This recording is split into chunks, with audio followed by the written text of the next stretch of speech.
Hello and welcome to the One Life Church devotional series where we cover the entire Bible in 20 months. Well, today's chapters are James chapter 4 and Proverbs 26. Now, in James 4, we look at spiritual authority. And James says, you do not have because you do not ask God. In other words, if you're not praying, if you're not asking God about these things, how can you expect to get them? When you ask, so some of you are asking, you still don't get. So he says, when you ask, you do not receive because you ask with the wrong motives, that you may spend your gain on what your own pleasures. And so James is making very clear that two things inhibit the moving forward or the authority that you walk in spiritually. One is that you don't speak to God about things, and second, that you speak to him about with impure motives. In other words, it's all about you. Then he goes on to say that friendship with the world puts you at odds with God. So again, looking at your motives, why are you doing what you're doing? What are you desiring what you're desiring? And then he says in verse 6, God opposes the proud, but gives grace to the humble. It's an amazing thing. Imagine having the God who created everything oppose you, put his hand on you, and say, no, I'm going to stop you moving forward. I'm going to stop you being promoted.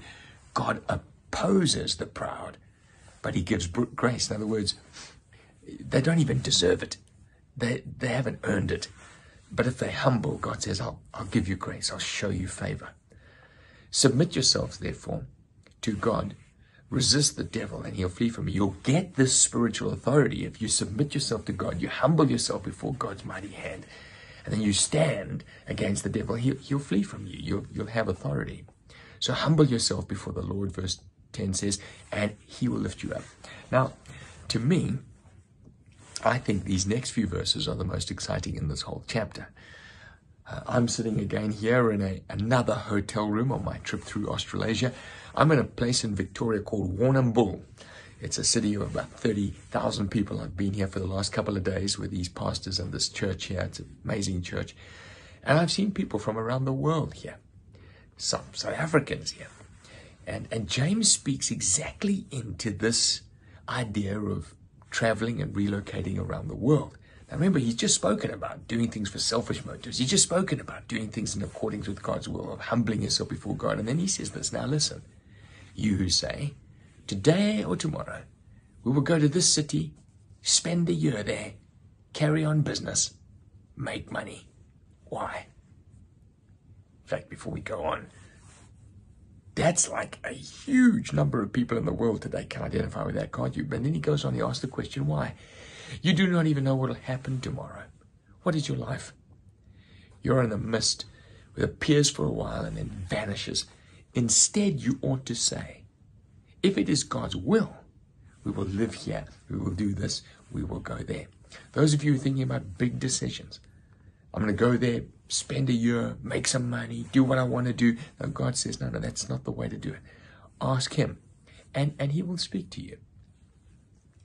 Now, verse 1 of chapter 26 of Proverbs says this, like snow in summer or rain in harvest, honor is not fitting for a fool. And so we're going to see in this chapter, the psalmist talk about fools, lazy, those who are argumentative, those who deceive, and then also those who live under a curse. He says there's like a fluttering sparrow or a darting swallow, an undeserved curse does not come to rest. I can remember being told that Satanists were trying to cast spells on me as a pastor.